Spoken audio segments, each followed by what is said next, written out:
It is also possible to pre-record a lecture using Zoom. We do have a separate video about that. Hello everyone. Today we're going to look at how to pre-record a lesson using Panopto.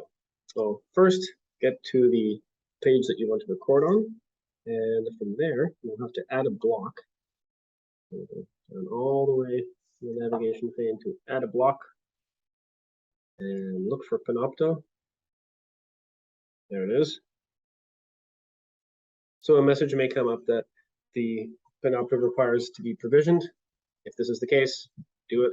Now this is an optional step. You can create a folder where all the Panopto recordings will be, so students have one place to find them. So if you'd like to do that, again, this is optional. Create an activity and give it a title and save and return to course. Now when the students click on this, they'll be able to see all the content for this course, in which case I have a couple test videos here. Now if you don't want to do that and just want to link the videos individually, well, we can do that as well. So click on add an activity or resource, find Panopto and give it a name. Click on show more here, and you want to select content. Okay, so if you have them already preloaded into your Panopto folder, you can select which one you want, or you could create a brand new one. Picture one. I would recommend that using the application. There's a download option here in case you haven't done it.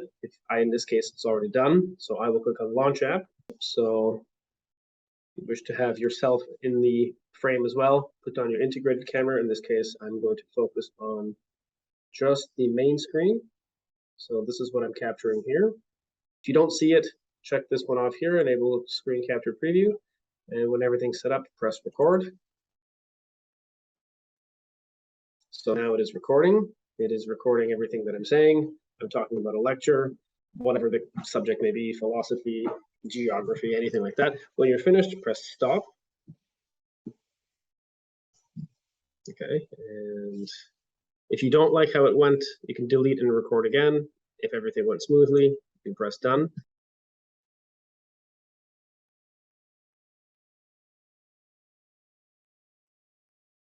And once it's processed, it will give you a preview. You may view it again. You press insert when you're ready and save and display. And so there is your recording. Now there's a few things we can do with it. So Panopto is a fairly powerful tool. You can actually edit this video directly from the Panopto application. However, that is out of the scope of this video. What I'd like to show you, however, is how this video will behave.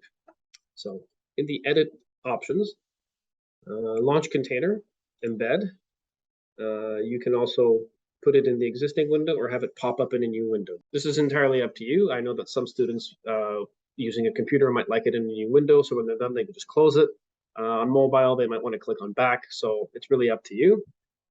When you've reconfigured that, press save and return to course. And it appears there.